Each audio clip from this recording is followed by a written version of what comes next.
Bismillah, Assalamualaikum warahmatullahi wabarakatuh. Anak-anak kelas 9, hari ini kita akan mempelajari unsur-unsur kebahasaan teks pidato part ketiga.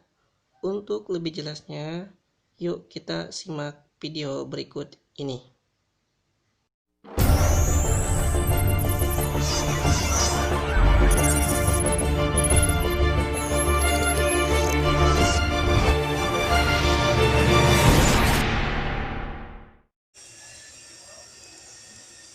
Ya, selamat pagi anak-anak. Kita berjumpa lagi dalam kebahasaan teks pidato part ketiga.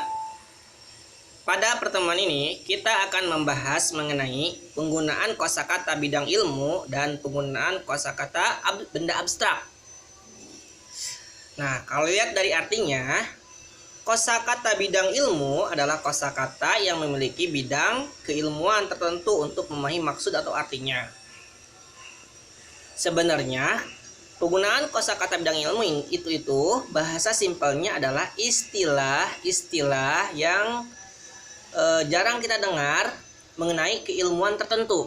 Ilmu tentang apa? Ya tergantung kepada ilmu yang dicari, misalkan tentang agama, tentang pengetahuan umum, dan pengetahuan-pengetahuan yang lainnya.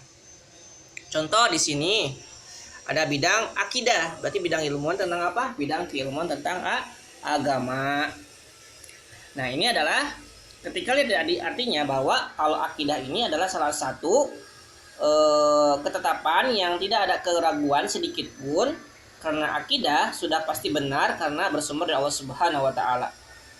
Ketika lihat kita sejarah Rasulullah SAW, Rasulullah sama sahabat berperang untuk memerangi orang-orang kaum kafir.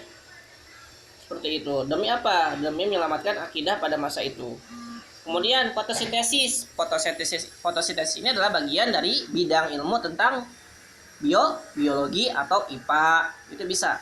Jadi fotosintesis ini adalah bagian bidang ilmu juga tentang ilmu pengetahuan biologi. Nah, biologi juga ada cabang di atas lagi, ada ilmu pengetahuan alam.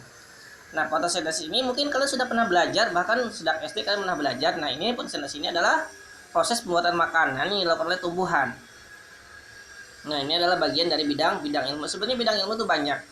Contoh dalam ekonomi ada akuntansi tentang penghitungan keuangan, atau accounting itu banyak bidang ilmunya. Manajemen tentang memanage suatu keuangan itu bisa. Manajemen manusia, manajemen pemasaran, manajemen keuangan, itu banyak hal, itu istilah-istilah bidang ilmu di bidang ekonomi. Di bidang politik ada istilah politisasi, apa itu artinya, ekspektasi itu artinya apa, itu adalah bagian ilmu mengenai tentang politik dan hal ini sebagainya, banyak. Itu adalah bagian dari ilmu. Sebenarnya bidang ilmu itu istilah-istilah itu kalau kalian nggak paham maka kalian cari di Google. Sekarang itu kan banyak ya, gadget sudah kalian pegang, sudah masing-masing, bahkan kalian sudah banyak sudah rata-rata punya gadget. Kalian silakan aja search di Google, di Wikipedia, itu banyak tentang bidang-bidang ilmu yang kalian ketika kalian nggak paham mengenai bidang ilmu tertentu, kalian bisa search atau dicari, itu akan ketemu.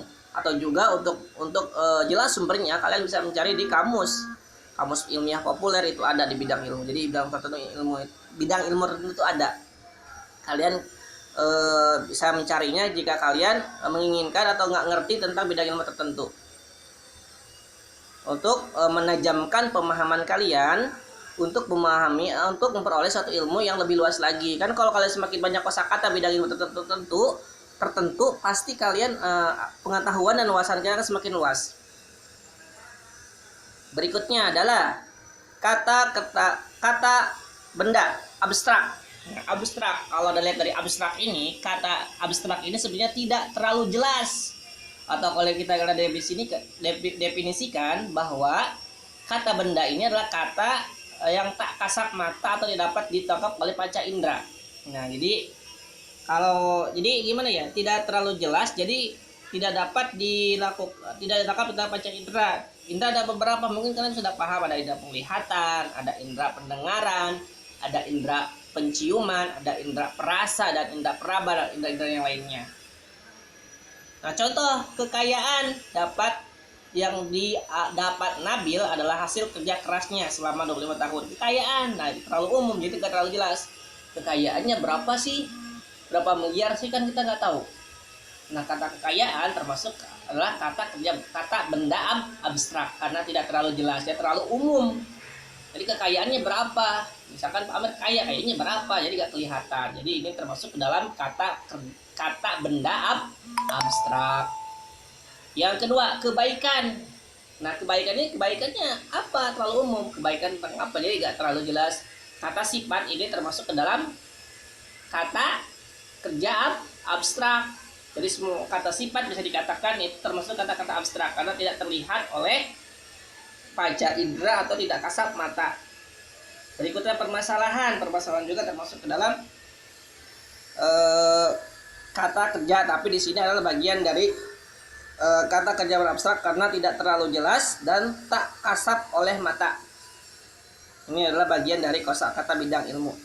Jadi sebenarnya materi ini ada dua. Yang pertama adalah yang tadi sudah dijelaskan, penggunaan kosakata bidang ilmu ini adalah tentang bidang-bidang ilmu tertentu mengenai istilah-istilahnya. Kalau yang penggunaan kata kosakata bidang abstrak ini adalah istilah-istilah kata yang tak tampak kasat oleh mata, dan tidak dapat ditangkap oleh panca indera. Itu sebenarnya istilah-istilahnya. Jadi ini adalah kebaikan. Sebenarnya simpelnya adalah istilah-istilah ini kita harus mulai mencari ketika kalian nggak tahu memahami istilah-istilah itu. Ketika kalian baca buku pengetahuan umum ini sebenarnya nggak ngerti, maka kalian cari di search di Google atau di buku kamus atau buku di bidang ilmu itu ada. Jadi kalau saya nggak paham maksud ini untuk apa, ketika suatu saat nanti kalian punya cita-cita, kalian sudah paham beraksi ke depan untuk apa, seperti itu. Syukron.